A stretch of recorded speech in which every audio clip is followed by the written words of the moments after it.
জুবিন দা সঁচাকৈ মহান মানুহ আছিলে আৰু জুবিন দাৰ আটাইতকৈ ডাঙৰ কথাটো আছিলে কাৰো প্ৰতি বেয়া ভাৱ নাছিল যি মুখত আহে কৈ দিয়ে আকৌ পিছদিনা সেই ল'ৰাটোকে এফলা বুলি কৈ মাতিব আৰু জুবিন গাৰ্গ আৰু অসমত সৃষ্টি হ'ব মানে অসমত নহয় পৃথিৱীত আৰু জুবিন গাৰ্গ সৃষ্টি হ'ব নোৱাৰে পাৰিলোৱে কিন্তু যতীন বৰাকে জাতিয়ে অগ্ৰাহ্য কৰিছে অসমীয়া চিনেমাৰ ভৱিষ্যতৰ কাৰণে বহুতো প্ৰজন্ম ওলাই আহিছে এতিয়া নতুন নতুন কলা কুশলী দেখিছোঁ তেওঁলোকে ধৰিব এটা ভাইমন দাৰ দৰে চিনেমা কি সুন্দৰ চিনেমা হৈছে হয় যতীন বৰা নাথাকিলেও চিনেমা ভাল হ'ব তেনেকুৱা কথা নাই যে যতীন বৰা থাকিবই লাগিব ঠিক এনেকৈ 71 কোনোবা কেইটামান মানুহ ৰজা হ'বলৈহে এখন চুক্তি কৰিছে না আন্দোলনটো সেই সময়ত আপোনালোকৰ পিতৃয়েও কৈছিল চাইন নাই মৰা আপোনালোকে শুনিব চাইন মৰা মানুহকেইজনো এতিয়া সম্ভৱ খুব গোটেইকেইজন নাই কিন্তু কথাটো হৈছে কি তেতিয়া প্ৰচণ্ড বিৰোধিতা হৈছে কাৰণ 855টা লোৱা 51 বিচাৰি মৰি গ'ল যিটো ৰাস্তা মাধুৰ্য বৰ্মনক হত্যা কৰা হ'ল সেই ৰাস্তাটো খুব সুন্দৰ ৰাস্তা কিন্তু কথাটো হৈছে আমাৰ মানুহে তাত খোজকাঢ়িব পৰা নাই নহয় আমাৰ এজনী ছোৱালীক চুৰি মাৰি দিছে এটা ল'ৰাক চুৰি মাৰি হত্যা কৰি দিছে আৰু তাৰপিছতো তাত সেই চাম মানুহৰ গুণ্ডামি কমা নাই এতিয়া যদি কংকন দা মই কওঁ যে এই মানুহখিনি যাব লাগে মই সাম্প্ৰদায়িক মোতকৈ সাম্প্ৰদায়িক মানুহ নাই হয় আৰু সিহঁতি যেতিয়া চুৰিয়ে হানি খুচি হত্যা কৰিব সিহঁতি ধৰ্ম নিৰপেক্ষ হ'ব পাৰে নেকি তাৰ মাজতেই যেতিয়া আপোনালোকৰ নেতাই ধন দাবী বা ব্লেকমেইলিঙত ফচি যেতিয়া জেইল হাজতলৈ যাবলগীয়া হয় তাৰ পাছত তেওঁক বহিষ্কাৰ কৰা হয় দলৰ পৰা অব্যাহতি দিয়া হয় জেলৰ পৰা ওলাই অহাৰ পিছত আকৌ আঁকোৱালি লোৱা হয় সেইটো কেনেধৰণৰ সংবিধানৰ গণ্ডিৰ মাজত থাকে আপোনালোকৰ মই প্ৰায়ে দেখোঁ আপুনি উত্তৰ ভাৰতীয় যিসকল আছে তেওঁলোকক সদায় আপুনি ছট পূজাৰ তেওঁলোকৰ এটা পবিত্ৰ অনুষ্ঠান সেইটোক লৈ পেলাই আপুনি সহজে প্ৰতিবাদ কৰি আহিছে ঢিঙত আপুনি মিয়া অধ্যুষিত অঞ্চলত আপুনি খিলঞ্জীয়া ৰাইজক একত্ৰিত কৰি পেলাই আপুনি তাত আন্দোলন কৰিছে চব ঠিক আছে আপোনাৰ কিন্তু গেৰেজতে একেই বিহাৰী সম্প্ৰদায়ৰ ঠেলাৱালাকেইটাৰ লগত লগ লাগি আপুনি কিন্তু মাংস বনাই খায় কথাটো কিমান সঁচা কিমান মিছা প্ৰথমেই অলপ গধুৰ বিষয়বস্তুৰ মাজলৈ আমি নাযাওঁ অলপ আপোনাৰ ব্যক্তিগত কথা জানো যিহেতু মই ব্যক্তিগতভাৱে আপোনাক ধৰক জানো কিন্তু অসমবাসী ৰাইজেও বহুতে জানিব বিচাৰে শৃংখল চলিহাই ক'ত পঢ়া শুনা কৰিছিল ঘৰত কোন কোন আছে কেনেদৰে আচলতে শৃংখল চলিয়া জাতীয়তাবাদী শৃংখল চলিয়া হৈ পৰিল ইত্যাদি ইত্যাদি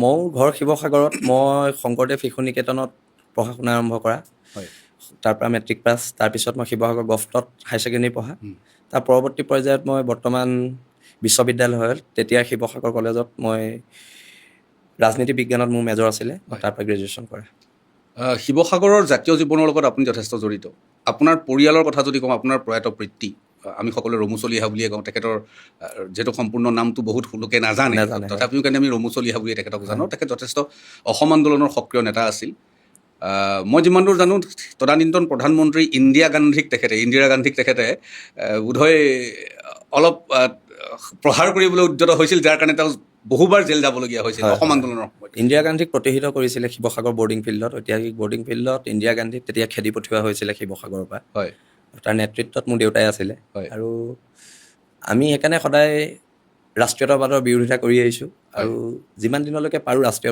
ৰাষ্ট্ৰীয়তাবাদৰ বিৰোধিতা কৰি যাম হয় আৰু জাতীয়তাবাদ আমাৰ পৰিয়ালৰ ৰক্তে ৰক্তে আছে আশা ৰাখিছোঁ এই জাতীয়তাবাদৰ ধাৰাটো লৈ যাবলৈ চেষ্টা কৰিম জাতীয়তাবাদী নেতা হিচাপে আপোনাৰ পিতৃয়ে প্ৰয়াত পিতৃয়ে অসম গভৰ্ণমেণ্টৰ পৰা বিচৰাহেঁতেন বহুত কিবা কিবি ল'ব পাৰিলে কাৰণ অগপৰ আমোলত আমি যিমান দূৰ জানো সেই সময়ৰ মুখ্যমন্ত্ৰী প্ৰফুল্ল কুমাৰ মহন্ত ভিগু কুমাৰ ফুকন পৰৱৰ্তী সময়ত যদি কওঁ প্ৰফুল্ল কুমাৰ মহন্ত আকৌ যেতিয়া মন্ত্ৰী হৈছিলে সকলো তেখেতৰ ওচৰলৈ গৈছিলে কি লাগে কি নালাগে সুধিবলৈ গৈছিলে কিন্তু আমি জনামতে বহুবাৰ হেনো সেই সময়ৰ মন্ত্ৰী বিধায়কক আপোনাৰ পিতৃয়ে খেদি পঠাইছিলে কথাষাৰ কিমান সোমাব দিয়া নাছিলে কিমান সঁচা আচলতে সত্য কথা আৰু তেতিয়াৰ কোনো মন্ত্ৰী বিধায়কক দেউতাই আমাৰ পদূলিৰ ভিতৰত সোমাব দিয়া নাছিলে হয় আৰু এইবোৰ আমি নিজ চকুৰে দেখা কথা তেতিয়াই ভিগু ফুকন ডাঙৰীয়া আমাৰ দেউতাক জি এছ ৰোডত 6 বিঘা মাটি দিম বুলি কৈছিলে হয় মই জানো কথা তেতিয়াও সেইখিনি মাটি দেউতাই গ্ৰহণ নকৰিলে নাই এদিন আপুনি মই যাওঁতে আপুনি মোক দেখুৱাইছিলে এইখিনি মাটি মোৰ দেউতাক দিছিলে বুলি হয় এই এনেকুৱা ধৰণৰ কথা আৰু দেউতাহঁতে গ্ৰহণ নকৰিলে কাৰণে দেউতাহঁতৰ আজিও সামাজিক জীৱনত অসমৰ জাতীয় জীৱনত দেউতাহঁতৰ গ্ৰহণযোগ্যতা আছে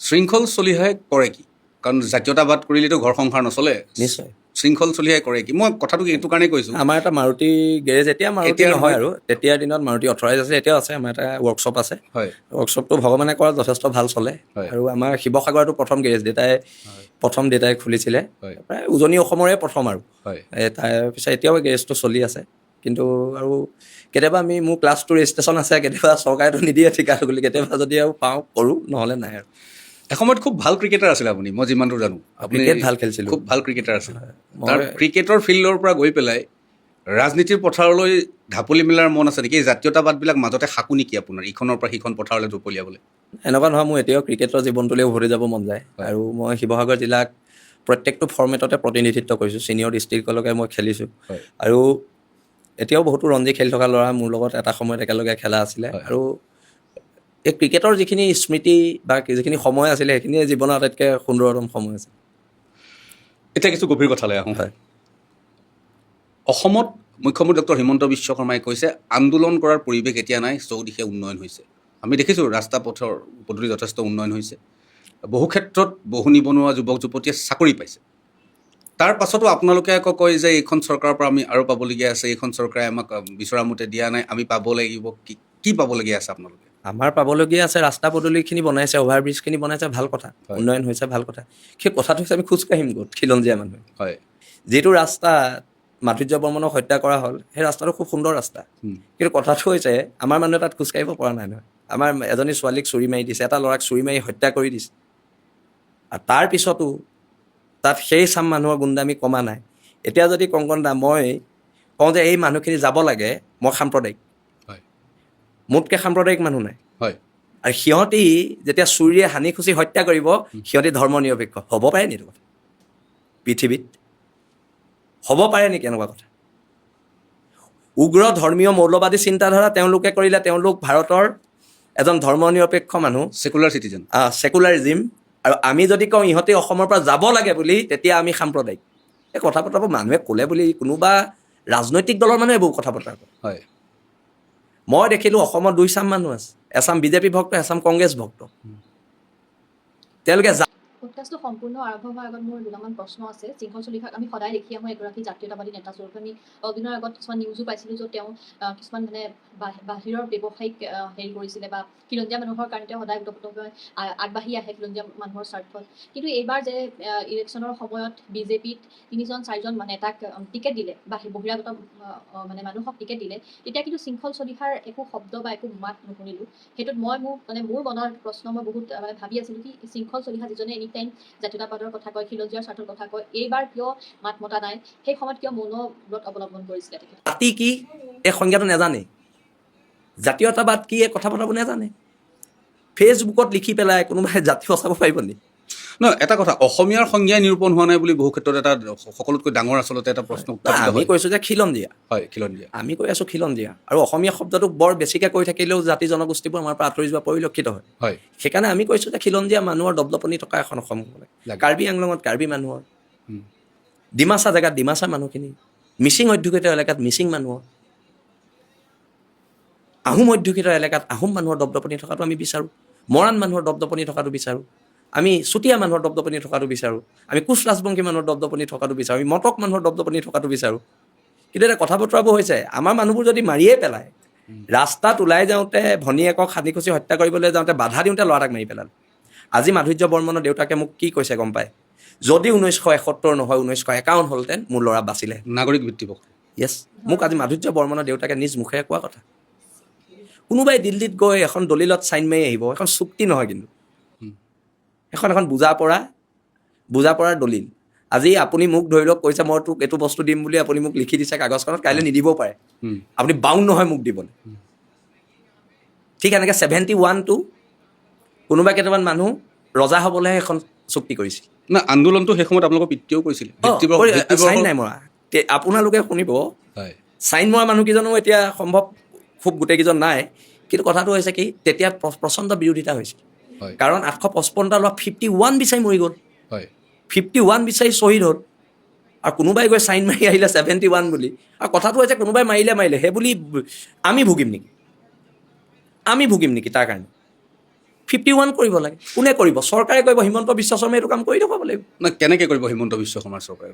নিশ্চয়কৈ চৰকাৰে পাৰিব। 102জন জিকি আহিছে। মোৰ প্ৰশ্নটো আপুনি শেষ হ'ব দিয়া নাই। কেনেকৈ কৰিব তেওঁলোকে ভিত্তিবৰ্ষ? যি অসম আন্দোলনৰ চুক্তি, অসম চুক্তি ৰূপায়ণ বিভাগ এটা আছে। মই এইটোৱেতো কৈছোঁ, অসম চুক্তি নহয়, অসম এখন দলিলত এটা চাইন। মোৰ প্ৰশ্নটো শুনক, অসম চুক্তি ৰূপায়ণ বিভাগ এটা আছে, তাৰ দায়িত্বত অতুল বৰা আছে।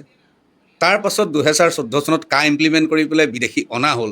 আপোনালোকে ভাবেনে হিমন্ত বিশ্ব শৰ্মা বা বিজেপিৰ চৰকাৰে অসমত কেতিয়াবা খিলঞ্জীয়াৰ সংজ্ঞা নিৰূপণ কৰিব, কেতিয়াবা আপোনাৰ বিদেশী বহিষ্কাৰ কৰিব? আপোনালোকে ভাবেনে কেতিয়াবা? কিবা গছত কঁঠাল উঠত তেল নহয় জানো গোটেই কথাটো? কথা বতৰাবোৰ সেনেকুৱাই, কিন্তু আমি কৈছোঁ যে কৰিব লাগে। তোমালোকৰ 102টা জিকি আহিছে, হয়, 102টা জিকি আহিছে, তোমালোকে এটা প্ৰস্তাৱ লোৱা বিধানসভাত। আৰু প্ৰস্তাৱটো লওঁতে হেৰি নাথাকিলেও হ'ব, 102টা মানুহ আছে, অশোক সিংঘল নাথাকে কিয় প্ৰস্তাৱ ল'ব পাৰিব? কংগ্ৰেছৰ সেই 18জন পূৰ্ববংগীয় মিয়া MLA নথকাকেও প্ৰস্তাৱ ল'ব পাৰিব।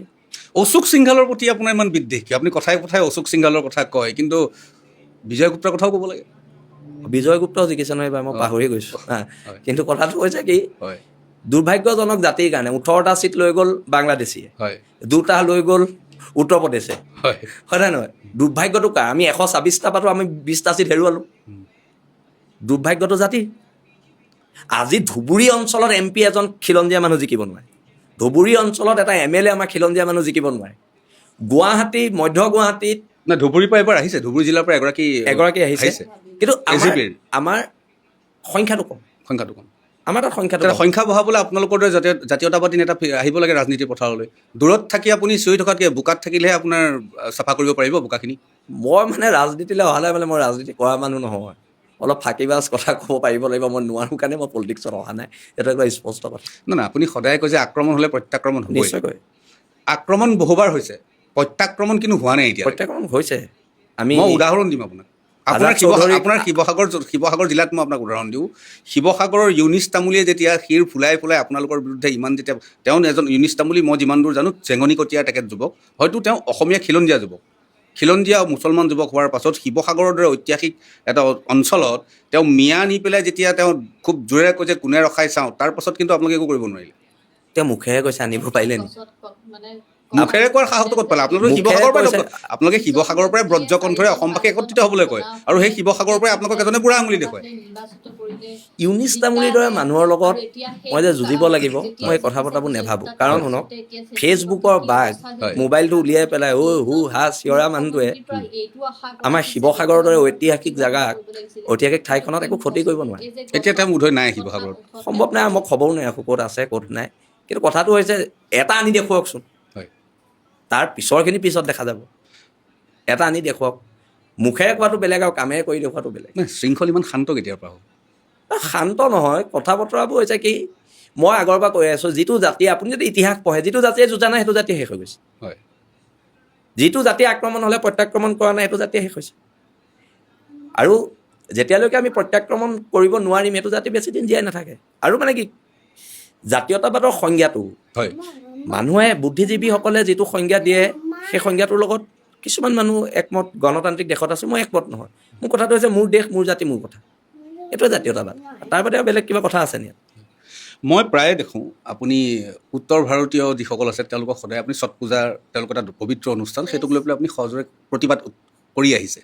ধিঙত আপুনি মিয়া অধ্যুষিত অঞ্চলত আপুনি খিলঞ্জীয়া ৰাইজক একত্ৰিত কৰি পেলাই আপুনি তাত আন্দোলন কৰিছে, চব ঠিক আছে।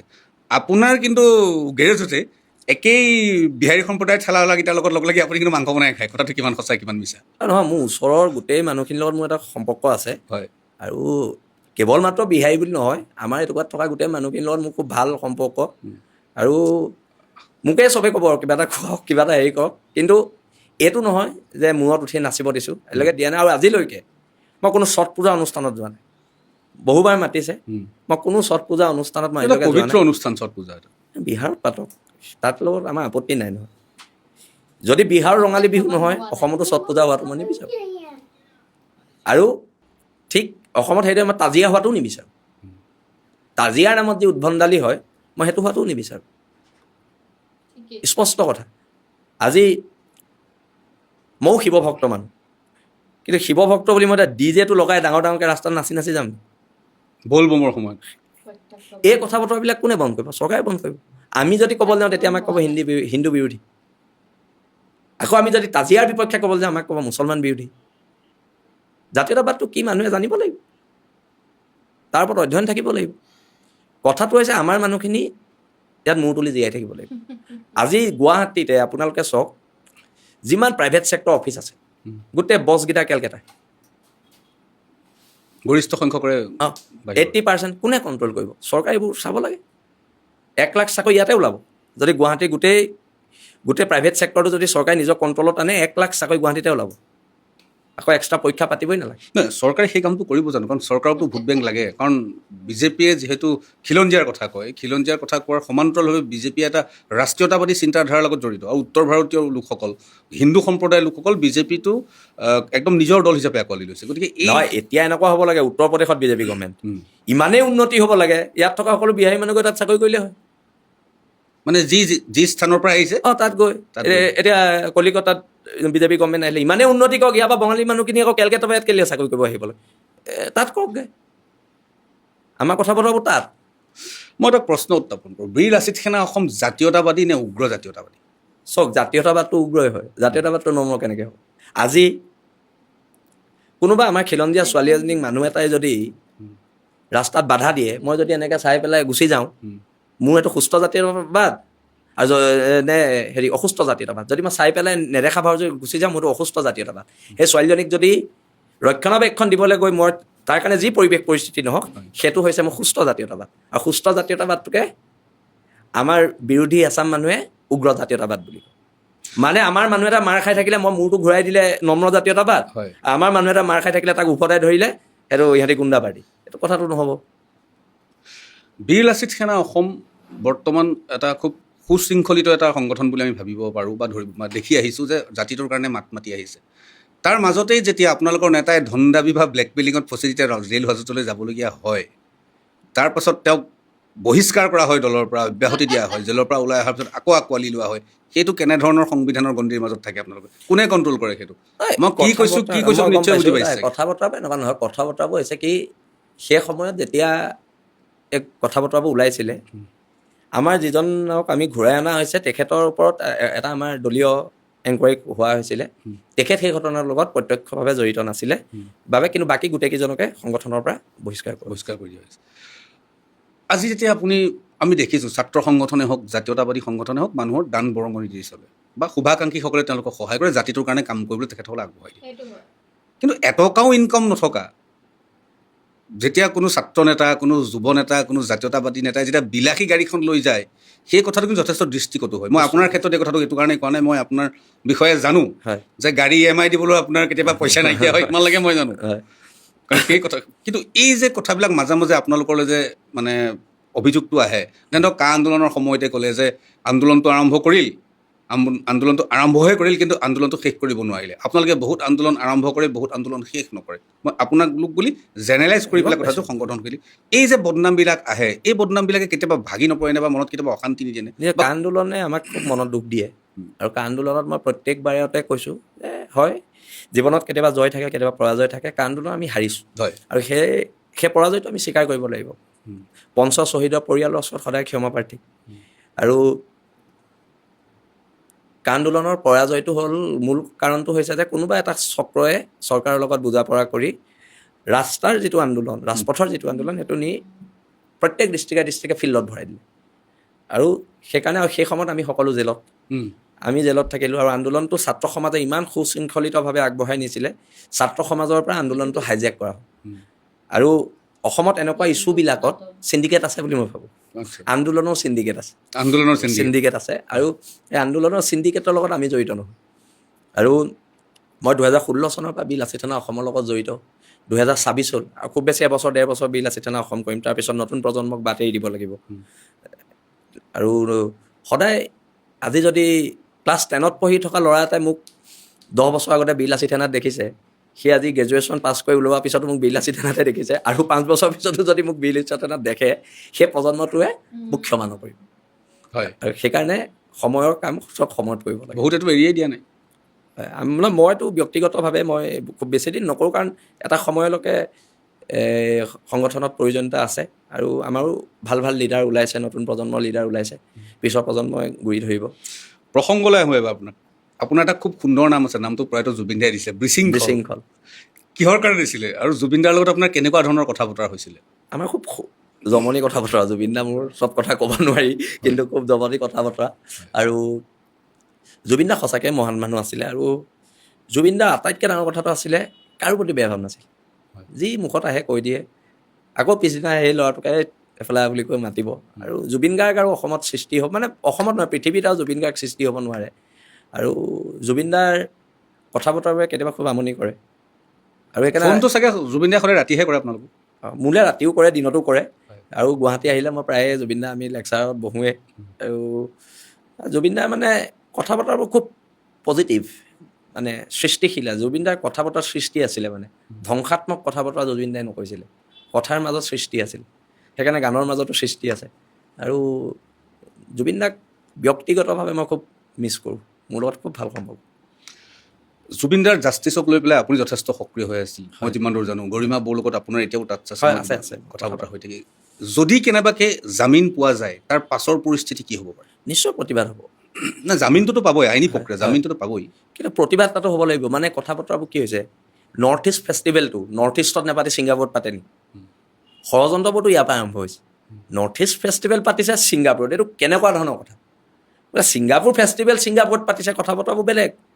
নৰ্থ ইষ্ট ফেষ্টিভেলটো গৈ নৰ্থ ইষ্টৰ কোনোবা এখন ৰাজ্যত নেপাতি ছিংগাপুৰত পতাটো কিবা এটা যুক্তিগত কথা আছে নেকি ইয়াত? তেওঁলোকে যদি নৰ্থ ইষ্টক প্ৰমোট কৰিব আছে, আজি অৰুণাচলে অৰেঞ্জ ফেষ্টিভেল পাতে, অৰুণাচলত পাতে, নিজৰ ষ্টেটক নিজেই আপোনালোকে ৰিপ্ৰেজেণ্ট, ইয়ালৈ মানুহ আহিবলৈ বাধ্য কৰাব লাগিব। আমি কি ফ্লাইটৰ টিকেট কাটি ছিংগাপুৰ যাব পাৰিম নি? আমাৰ দৰে সাধাৰণ মানুহ। আৰু আমি যেতিয়া ছিংগাপুৰ গ'লোৱে ধৰি লওক ফ্লাইটৰ টিকেট কাটি নৰ্থ ইষ্ট ফেষ্টিভেল চাবলৈ, ৰাজহ কোনে পাব? ছিংগাপুৰে পাব। তাত নৰ্থ ইষ্টৰ অসমৰ কি সম্পৰ্ক আছে? আপুনি যেতিয়া জুবিন দাক পাইছিলে সেই সময়তো সিদ্ধাৰ্থ আশে পাশেই আছিল। মই থাকিলে নাহে, ই বিৰাট ভয় খায় মোলৈ। কোন সিদ্ধাৰ্থ? মই থাকে একদিনো মই যিমান দিন আছোঁ জুবিন দাৰ লগত, মই নিউজতে সিদ্ধাৰ্থৰ চেহেৰা দেখিছোঁ। কিন্তু মই থাকোঁতে এদিনো অহা নাই।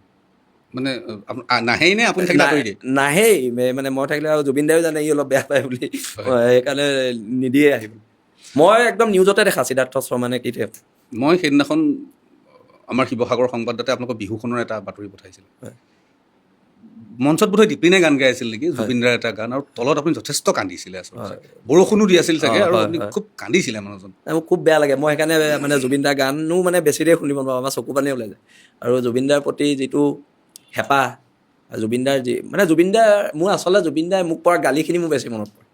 কিবা এটা সংবাদ মাধ্যমে যেতিয়া তেখেতক সুধিলে শৃংখল চলি আমুক কৰিলে, মোৰ মনত আছে, তেওঁ কৈছে সি আকৌ কৰিলে, কি কৰিলে? মই তাক বিশৃংখল বুলি মাতো, মই সুধিব লাগিব তাক, তেনেকৈ ধৰণৰে উত্তৰবিলাক দিছিল। আৰু খুব বেলেগ এটা সম্পৰ্ক, শিৱসাগৰেদি সেইফালেদিও ক'ৰবাত গ'লে মোক হাইৱেত হ'লেও লগ কৰি যায়। যতীন বৰা ডাঙৰীয়া এবাৰ এখন চিনেমাৰ সংক্ৰান্তত বোলে আপোনাক লগ কৰিবলৈ গৈছিল, আপুনি বোলে লগ নকৰিলে, কথাটো কিমান সঁচা? কিবা চিনেমা এখন ৰিলিজ দিওঁতে মোক লগ পোৱাৰ কথা কৈছিলে, কিন্তু মই লগ নকৰিলোঁ। যিহেতু জাতিয়ে তেওঁক অগ্ৰাহ্য কৰিছে, আৰু মই তেখেতক লগ কৰি মই জাতিটোক ঠগিব নোৱাৰোঁ। অসমীয়া চিনেমাৰ ভৱিষ্যতৰ কাৰণে আপুনি এবাৰ লগ পাব পাৰিলোঁ, কিন্তু যতীন বৰাকে জাতিয়ে অগ্ৰাহ্য কৰিছে। অসমীয়া চিনেমাৰ ভৱিষ্যতৰ কাৰণে বহুতো প্ৰজন্ম ওলাই আহিছে, নতুন নতুন কলা কুশলী দেখিছোঁ, তেওঁলোকে ধৰিব। এটা ভাইমন দাৰ দৰে চিনেমা, কি সুন্দৰ চিনেমা হৈছে। যতীন বৰা নাথাকিলেও চিনেমা ভাল হ'ব, এনেকুৱা কথা নাই যে যতীন বৰা থাকিবই লাগিব। ৰবি শৰ্মাও খুব ধুনীয়া ধুনীয়া চিনেমা কৰি আছে। এনেকুৱা কথা নাই যে যতীন বৰাই অসমীয়া চিনেমা ধৰিব। অসমীয়া চিনেমাৰ জগতত বহুত স্বনামধন্য মানুহ আছে, তেওঁলোকে ধৰিব। অলপ ব্যক্তিগত কথালৈ নিশ্চয়। যেতিয়া আপুনি সংবাদ মাধ্যমক কিবা বাইট এটা দিয়ে, জেনেৰেলি কিবা থাকিলে আপোনাৰ লগত আমিও প্ৰায় টেলিফোনত কথা বতৰা হওঁ, বা আগৰ আজি বহু বছৰ পুৰণি চিনাকি, তলত যেতিয়া হয় আপোনাক যেতিয়া গালি পাৰে আছাম মানুহে, যে তই ৰাতি কি কৰ আমি জানো, তই লগৰ ল'ৰাৰ লগত লগ পালে কি কৰ আমি জানো, এই কথাবিলাকত কেতিয়াবা ৰিয়েকশ্যন দিবলৈ মন যায় নেকি? নাই, ছ'চিয়েল মিডিয়া আটাইতকৈ ডাঙৰ, দাদা মই আপোনাক কৈছোঁ, আটাইতকৈ সত্য বস্তুটো কি জানে? যিকেইটা আপোনাক গালি দিয়ে একদম অন্তৰৰ পৰা দিয়ে, তাহাঁতৰ মানে কোনো ভেজাল নাই, একদম মোক বেয়া পায় মানে, সেইকাৰণে দিয়ে। কিন্তু যিকেইটাই কয় দাদা আপুনি আগবাঢ়ক আমি লগত আছোঁ, এটাও নাই। ছ'চিয়েল মিডিয়াৰ আটাইতকৈ ডাঙৰ সত্য এইটো। আৰু মই সেইকাৰণে আজিলৈকে কমেণ্ট পঢ়া নাই, মই কেতিয়াও কমেণ্ট নপঢ়োঁ। আৰু প্ৰথম কথাটো হৈছে মই ছ'চিয়েল মিডিয়া বস্তুটোৰ ওপৰত বিশ্বাস নকৰোঁ। কেতিয়াবা কিবা এটা দিব লাগে কাৰণে দিওঁ, কিন্তু ছ'চিয়েল মিডিয়া বস্তুটোৰ ওপৰত মই বিশ্বাস নকৰোঁ। শৃংখল চলে ৰাতি ৰাতিহে ছ'চিয়েল মিডিয়াত মেছেজ দিয়ে কিয়? মই কেতিয়াবা পষ্টবোৰ দেৰিকৈ দিওঁ। দেৰিকৈ নহয়, মানে তাৰ ৰিপাৰ্টেশ্যনো বৰ বেলেগ হয়। মোৰ মনত আছে দুলীয়াজান অধিৱেশন আছিলে সেইবাৰ আপোনালোকৰ, দুলীয়াজান অধিৱেশন হৈছিলে, অধিৱেশনৰ আগদিনাখন আপুনি দি দিলে মই বিল আছে মই আছোঁ দুলীয়াজানত, আপোনাক মই ফোন কৰিছোঁ, আপুনি কৈছে কংকনদা মই আপুনি ব্ৰেকিং লগাওক, দিলোঁ ব্ৰেকিং লগাই, পিছদিনাখন আপুনি মিটিঙত হাজিৰ। আমাৰ অকণমান খেলি মেলি, আমাৰ পৰিয়াল নিচিনাটো, পৰিয়ালৰ মাজত কাজিয়া হয়, আৰু এদিনাও অকণমান কিবা এটা খুটুক খাটাক লাগিছিলে। মই খুব আৱেগিক লয়, মই সিদ্ধান্তবোৰ ফটককৈ লৈ লওঁ, তাৰপিছত সকলো কথা বতৰা ঠিক হ'ল। আৰু ব্যক্তিগত জীৱনতো একেই, সিদ্ধান্ত লোৱাত ভুল, আৰু মোৰ প্ৰায় সিদ্ধান্ত লোৱাতে ভুল হয়। আৰু সেইকাৰণে তেনেকৈ বেছিকৈ কৈ থাকিলে ঘৰত আপোনাৰ গৃহিণী আছে, গৃহিণীও ভাবিব তাই সেইটো নহয়, নাই মানে এতিয়া সিদ্ধান্তবিলাক যিবোৰ বৰ সামাজিক জীৱনত ক'ৰবাত ক্ৰিকেটৰ পথাৰটো আগতে সিদ্ধান্তবিলাক মানে য'ত যিটো কৰিব লাগে সেইটো কৰোঁতে মোৰ অলপ ভুল হৈ যায়, ফলস্বৰূপে গালি খাওঁ চবক। এতিয়া আপুনি চবকে গালি পাৰে, মাতৃ গালি আপুনি পাওক বাৰু, মায়ে সদায়, বায়ে সদায়, মায়ে সদায়, বাইদেউ সদায় ভায়েকক গালি পাৰে, পত্নীৰ গালি খাই পাইছে নাই? পাইছোঁ গালি পাৰে। কেলে পাৰে? এয়াই মোৰ কাণ্ড কাৰখানাৰ ওপৰতে গালি খাওঁ আৰু এনেই কিন্তু তাইও খুব ফ্ৰেণ্ডলি ছোৱালী, যথেষ্ট সামাজিক চলিত ফ্ৰেণ্ডলি ছোৱালী। আৰু সিহঁতি মানে মোৰ কিবা সৰু সুৰা নিউজ চিউজ যদি বেয়াকৈ ওলাই যায় মানে ঘৰত পেনিক টাইপ কৰে। মানে মই কওঁ যে ছ'চিয়েল মিডিয়াটো পৰা আঁতৰি থাকিবলৈ অকণমান মানে মোৰ কথা বতৰাবোৰ কোনোবাই বেয়াকৈ লিখা নাই, লিখিলে মেলিলে অলপ মানে সিহঁতি আৰু এই তোমাৰ কথা ইমান বেয়াকৈ লিখিছে হেৰি কৰিছে এনেকুৱা ধৰণৰ পৰিৱেশ এটা হয় ঘৰত। শৃংখল চলি এটা কথা আপোনাক মই কওঁ, যদি সৌজন্যতাৰ ক্ষেত্ৰত আপোনাক মই আপুনি বুলি কৈছোঁ, ব্যক্তিগতভাৱে আপোনাক ইয়াত মই তুমি সম্বোধন কৰোঁ, ভাইটিৰ নিচিনা আপুনি। মই এটা কথা কিন্তু আপোনাক মই কওঁ যে আপোনাক কিন্তু বহুত নৱপ্ৰজন্মৰ মানুহে ফ'ল' কৰে। বহুত ধন্যবাদ। জাতীয়তাবাদী চিন্তাধাৰা উঠি অহা নতুন প্ৰজন্মৰ মানুহে আপোনাক কিন্তু ফ'ল' কৰে। গতিকে ৰাতি মেছেজ দিয়াৰ আগত, ফেচবুকত কিবা দিয়াৰ আগত অন্তত 10বাৰমান চিন্তা কৰিব, নহ'লে আপোনাৰ যিসকল উত্তৰসূৰী আছে, আপোনাৰ অনুৰাগী যথেষ্ট আছে। মানুহৰ ভক্ত থাকে, অনুৰাগী থাকে, চামচা থাকে। আপোনাৰ কিন্তু চামচা নাই, আপোনাৰ অনুৰাগী আছে আৰু আপোনাৰ ভক্ত আছে। অনুৰাগী থাকিলে হ'ব। আৰু জীৱনৰ মানে কি হয়, মানুহ সদায় এটা স্থিতিত থকাটো ভাল। মই জাতীয়তাবাদী চিন্তাধাৰাটো আমাৰ তেজত এনেকুৱাকৈ সোমাই গ'ল। আমাৰো ৰাষ্ট্ৰীয় দলৰ পৰা বহুত অফাৰ আহিছে, কিন্তু আমি ৰাষ্ট্ৰীয়তাবাদ কৰিব নোৱাৰোঁ। ঠিক আছে, আপুনি মোক এটা কথা কওকচোন, আপুনি শেহতীয়াকৈ যেতিয়া শিৱসাগৰ এটা ডাঙৰ ঘটনা হৈছিল, শিৱসাগৰ বন্ধৰ দৰে বহু বন্ধ হৈ আছিল, আপুনি সেই সময়ত কৈছিল যে শিৱসাগৰ এই ঘটনাটো চৰকাৰে যিটো মীমাংসা কৰিব বিচাৰিছিল ব্যৱসায়িক মহলৰ মাজত, আপুনি ক'লে আমাক পঠিয়ালে ৰণোজ পেগুৰ দৰে খিলঞ্জীয়া মানুহ আমাৰ মাজলৈ পঠাওক, তেখেতো এগৰাকী মন্ত্ৰী, আৰু ক'লে যে আপুনি অশোক সিংঘালৰ দৰে কিন্তু অনা অসমীয়া মন্ত্ৰী শিৱসাগৰলৈ নপঠিয়াব। ইমান কিয় বেয়া পায় অশোক সিংঘালক? নহয়, তেখেতো অসমতে জন্মগ্ৰহণ কৰা। শিৱসাগৰত যিটো ঘটনা হৈছিলে, শিৱসাগৰত ঘটনাটো এইটো শিৱসাগৰৰ বুকুত আঘাত আছে, আৰু সেইটো মীমাংসা এজন খিলঞ্জীয়া মানুহে কৰিব। তাত হিমন্ত বিশ্ব শৰ্মাক যোৱাহেঁতেনো মই বেয়া নাপাওঁ, পীযুষ হাজৰিকা ডাঙৰীয়া যোৱাহেঁতেনো বেয়া নাপাওঁ, জয়ন্ত মল্ল ডাঙৰীয়া যোৱাহেঁতেনো বেয়া নাপাওঁ। কিন্তু আমি ভাবিলোঁ যে ৰণোজ পেগু যিহেতু এজন জনজাতীয় মানুহ, আৰু জনজাতীয় মানুহজনৰ আগত আমি আমাৰ ক্ষোভবোৰ কওঁ, সেই ক্ষোভবিলাক তেওঁ বুজি পাব, সেই ক্ষোভবোৰ অশোক সিংঘালে বুজি নাপাব। সেইটো স্পষ্ট কথা। নিজৰ যোগাযোগ আছে অশোক সিংঘাল? নাই, মোৰ লগত যোগাযোগ কৰিবলৈ মোৰ কামো নাই তেখেতৰ লগত।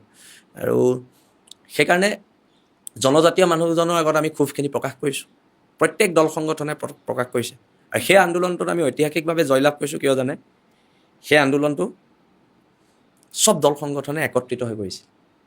একত্ৰিত সংগ্ৰামে যে এটা ভাল ফল পায়, আমি সেইবাবে পাইছোঁ। বহুতে কয় আপুনি মুখ্যমন্ত্ৰী ডক্টৰ হিমন্ত বিশ্ব শৰ্মাৰ খুব ওচৰৰ মানুহ। কিমান সঁচা? মই চাহটোকে গচকি পোৱা নাই। আৰু এই কথা বতৰাবিলাক আপুনি শুনিছেনে কেতিয়াবা এই কথাবিলাক আপোনাৰ? নহয়, চাওক, এতিয়া এনেকুৱা হৈ যায় ইলেকশ্যনৰ আগে আগে যদি হিন্দু বাংলাদেশীৰ কথা কওঁ, ই কংগ্ৰেছৰ এজেণ্ট, যদি মুছলমান বাংলাদেশী এগেইনষ্টত কওঁ, ই বিজেপি এগেইনষ্ট। এতিয়া ঢিঙলৈ নোযোৱাকৈ কোনোবা মানুহে ঢিঙৰ মানুহখিনিৰ যিখিনি কষ্ট বুজিব নি? ঢিঙৰ যিখিনি খিলঞ্জীয়া মানুহ 1985 চনৰ পিছত আমি যিটো জোৰ সমদল উলিয়াইছিলোঁ, প্ৰথমবাৰ 1985 পিছত তাত জোৰ সমদল উলিয়াইছে খিলঞ্জীয়া মানুহে। মাটি নাই, চব দখল কৰি শেষ কৰি পেলালে বাংলাদেশী মূলৰ মানুহে। তাত এটা খিলঞ্জীয়া মানুহ ইলেকশ্যন জিকিব নোৱাৰে আৰু গ'ল ঢিঙামাহঁতক। আমি এনেকেই গৈ শেষ হৈ যাম, আমুক গ'ল তামুক গ'ল। আজি চাওকচোন 18টা সমষ্টিটো গ'লেই এবচলিউট। তাত কেৱল মাত্ৰ ধৰ্মীয় সংখ্যালঘু মানুহ জিকিব, খিলঞ্জীয়া মানুহ তাত জিকাৰ পৰিৱেশ নাই। ডিলিমিনেশ্যনৰ আগে আগে মুখ্যমন্ত্ৰীয়ে সেই কথাটো কৈছিলেও যে ডিলিমিনেশ্যন কৰাৰ কাৰণটো এইটোৱে যে তাত যিকেইটা সমষ্টি এতিয়া নিৰ্ধাৰণ কৰা হৈছে, অন্ততঃ অনাগত 40 বছৰৰ কাৰণে এইকেইটা সমষ্টি খিলঞ্জীয়াভাৱে সুৰক্ষিত হ'ব। 40 বছৰ পিছত কি হ'ব? আমাৰ প্ৰশ্নটো তাতহে, 40 বছৰ পিছত কি হ'ব? মই আপোনাৰ শিৱসাগৰলৈ আহোঁ। বিগত নিৰ্বাচন, এইটো নহয়, তাৰ আগৰ নিৰ্বাচনত অখিল গগৈ ডাঙৰীয়াক জয়ী কৰাৰ ক্ষেত্ৰত আপোনাৰ নহয়, সমগ্ৰ শিৱসাগৰ জাতীয়তাবাদী শিবিৰৰ এটা বিৰাট ডাঙৰ হাত আছিল। আমিও সাংবাদিক হিচাপে বাতৰি পৰিৱেশন কৰিছিলোঁ। আপোনালোকে নিজে নিজে অখিল গগৈ হৈ প্ৰচাৰ কৰিলে, তেখেতক জিকালে। তাৰ পাছত এনে কি হ'ল যে শিৱসাগৰৰ বৰ্তমানৰ বিধায়কগৰাকীৰ লগত আপোনালোকৰ বহুত মানুহ কিন্তু তেওঁৰ পৰা লাহে লাহে আঁতৰি আহিল। আমি দেখিছোঁ কথাবিলাক।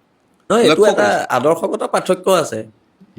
তেওঁলোকক আমি বাৰে বাৰে এদিনেও সুধিছোঁ আৰু ভৱিষ্যতলৈ সুধিম, তেওঁলোক জাতীয়তাবাদী নে কমিউনিষ্ট? কিন্তু জাতীয়তাবাদৰ নামত পিছফালে যদি কমিউনিষ্টৰ চোলাটো পিন্ধি থাকে, তাত আমি নাই। এইটো স্পষ্ট কথা। জাতীয়তাবাদ হ'লে জাতীয়তাবাদ আৰু পিয়'ৰ জাতীয়তাবাদ। আৰু জাতীয়তাবাদী শক্তিটোৱে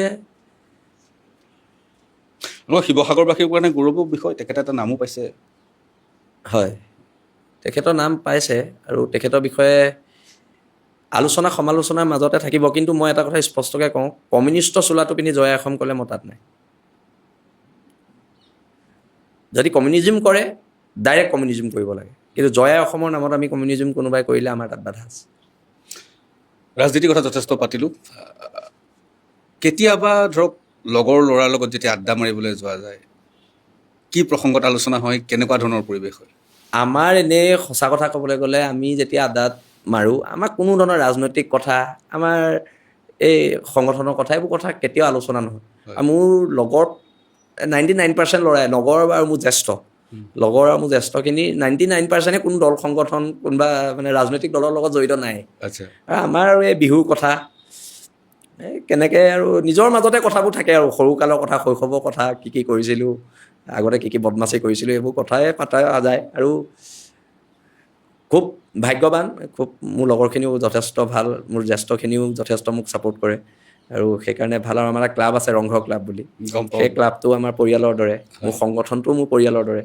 আৰু সেইকাৰণে এই যিটো ছাৰাউণ্ডিং মানুহখিনি আছে, মানুহখিনি খুব ভাল মানুহ, সংগঠনৰে হওক, আমাৰ ক্লাবৰে হওক, বা মোৰ লগৰখিনিয়ে হওক। কি খাই ভাল পায় শৃংখল চলিহাই? মই গাহৰি মাংস খাই ভাল পাওঁ, আৰু গাহৰি খাই ভাল পাওঁ, ৰহি খাই ভাল পাওঁ, গাহৰি খাই ভাল পায়, ৰহি খাই ভাল আৰু ৰহি খাই ভাল পাওঁ। মাজে মাজে লেটা আজিকালি পাওঁ, খুব হয়। কম, সেইদিনা লেটা খাই আহিছোঁ। আৰু জীৱনৰ যাত্ৰাটোত এই খাদ্যাভাসৰ লগত কেতিয়াও মানে আমাৰ লগৰ ল'ৰাবোৰৰ প্ৰব্লেম হোৱা নাই। ই আমুক খাই মই নাখাওঁ, তামুক, এনেকুৱা নাই। আমি সকলোখিনি একলগ হৈ এটা আমাৰ টীমটো ভাল আৰু। সময় যথেষ্ট হৈ আহিছে। হয়। আপোনাক কিছু কথা সুধিবলগীয়া আছিলে, কিন্তু সময় যথেষ্ট থাকৰ, তথাপিও সুধো। শৃংখল চলিহাক যদি কোৱা যায় যে অসমৰ 3জন মুখ্যমন্ত্ৰীৰ ভিতৰত শ্ৰেষ্ঠ কোন, মই নামকেইটা কৈ দিম: তৰুণ গগৈ, সৰ্বানন্দ সোণোৱাল নে হিমন্ত বিশ্ব শৰ্মা? হিমন্ত বিশ্ব শৰ্মা। সৰ্বানন্দ সোণোৱাল বা হিতেশ্বৰ শইকীয়া কিয়, বা তৰুণ গগৈ কিয় নহয়? চাওক, মানে কি হৈছে, সৰ্বানন্দ সোণোৱাল জাতীয় নায়ক। জাতীয় নায়ক উপাধিটো কোনোবাই দিছে, কোনোবাই লৈছে। অসমৰ জাতীয় জীৱনে দিয়া নাই এইটো উপাধি। আৰু সৰ্বানন্দ সোণোৱালতে মুখ্যমন্ত্ৰী পদত থাকি খিলঞ্জীয়া মানুহৰ কাৰণে একোৱেই নকৰিলে আমাৰ মানুহখিনিৰ কাৰণে। আৰু তাৰ উপৰি 5জনকৈ ল'ৰা সৰ্বানন্দ সোণোৱালে হত্যা কৰিলে। এতিয়া জাতীয় নায়কে যদি জাতিৰ মানুহ মাৰে, তেখেতক কি বুলি আমি সন্মান কৰিম? শৃংখল চলিহাই, মানে আমি যদি কওঁ, ব্যক্তিগত সুৰক্ষাকৰ্মী ল'বলৈ কিয় প্ৰয়োজন আহিল? মই এতিয়াও কৈছোঁ, পঠিয়াই দিয়ক। আৰু বাৰে বাৰে কৈ থকা হৈছে। আৰু এইটো কি ইনপুট আছে মই নাজানো, কিন্তু মই প্ৰথম দিনাৰ পৰাই কৈ আছোঁ পঠিয়াবলৈ। আৰু বীৰ লাচিত সেনাৰ যিখিনি সৈনিক আছে, এই সৈনিকসকলে মোৰ সাহস, আৰু তেওঁলোকৰ সাহসৰ বলতে আজি আপোনাৰ লগত বহি আছোঁ, আজি আপোনাৰ লগত কথা বতৰা পাতি আছোঁ।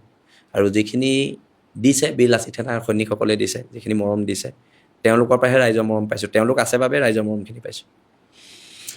ঠিক আছে, শৃংখল চলিহাই, যথেষ্টখিনি কথা আপোনাৰ লগত পাতিলোঁ। আৰু যিহেতু আপুনি নলবাৰীলৈ গৈছিলে, জনগাঁথনিৰ কথা ইতিমধ্যে আপুনি কৈছে, আমাৰ ল'ৰা মানুহখিনি ক'ত থাকিব। কেতিয়াবা অনুভৱ কৰিব নেকি যে সক্ৰিয় ৰাজনীতি সঁচাকৈ আহিবলৈ প্ৰয়োজন হৈছে? শিৱসাগৰবাসীয়ে যদি কেতিয়াবা কয় যে তুমি নিৰ্বাচনত প্ৰতিদ্বন্দ্বিতা এইবাৰেই কৰা। কৈছিলে শিৱসাগৰৰ মানুহে, কিন্তু মোৰ আটাইতকৈ বাধা মায়ে ৰাজনীতিলৈ আহিব নিদিয়ে, আৰু কোনো কাৰণতে তই ৰাজনীতিলৈ যাব নোৱাৰো বুলি কৈছে। আৰু মাহঁতৰ কথাও ৰাখিব লাগিব। আৰু এইবাৰ ইলেকশ্যনটোত লুৰিন্দা জিকাহেঁতেন ভাল পালোহেঁতেন। লুৰিন্দাৰ পৰাজয়ে অলপ হতাশ কৰিলে, তথাপিতো লুৰিন্দাই ভাল ফাইট দিছে। আৰু কিন্তু এইবাৰ জাতীয়তাবাদী শিবিৰ নস্যাৎ হৈ গৈছে। হয়, সেই কথাটোকে সুধিব খুজিছোঁ আপোনাক। জাতীয়তাবাদী শিবিৰ এইটো নিৰ্বাচনত নস্যাৎ হৈ গৈছে। আৰু অগপইতে জাতীয়তাবাদী শিবিৰত নপৰে নেকি আপোনাৰ দৃষ্টিত? চাওক, মই এটা কথা স্পষ্টকৈ কৈছোঁ, কংগ্ৰেছ বিজেপিৰ লগত এলায়েন্স কৰা কোনো দলে জাতীয়তাবাদী হ'ব নোৱাৰে। কংগ্ৰেছ আৰু বিজেপিৰ লগত এলায়েন্স কৰা দল এটা জাতীয়তাবাদী হ'ব পাৰে নেকি? কংগ্ৰেছে মাৰিছে 855টা ল'ৰা, বিজেপিয়ে মাৰিছে 5টা ল'ৰা, তাৰপিছত জাতীয়তাবাদৰ চৰিত্ৰৰ কথা তেওঁলোকে ক'ব পাৰে নেকি? ধন্যবাদ। মানে আপুনি চাওক, কংগ্ৰেছে 855টা মাৰিছে, মানে এটা জেনেৰেশ্যনে মাৰি পেলালে। জেনেৰেশ্যন মাৰিব। আমাৰ এটা জেনেৰেশ্যন মাৰি দিছে। আমাৰ জনগাঁথনি ব্যাপক পৰিৱৰ্তন হৈ গৈছে, এটা জেনেৰেশ্যন মাৰি দিছেতো। 855টা ল'ৰা আপুনি ধেমালি পাইছে। তাৰপিছত আকৌ বিজেপিৰ এইখিনি, তাৰ মাজতো জাতিয়ে মূৰ দাঙি জীয়াই আছে, মই ভাবিছোঁ জীয়াই থাকিব। ধন্যবাদ।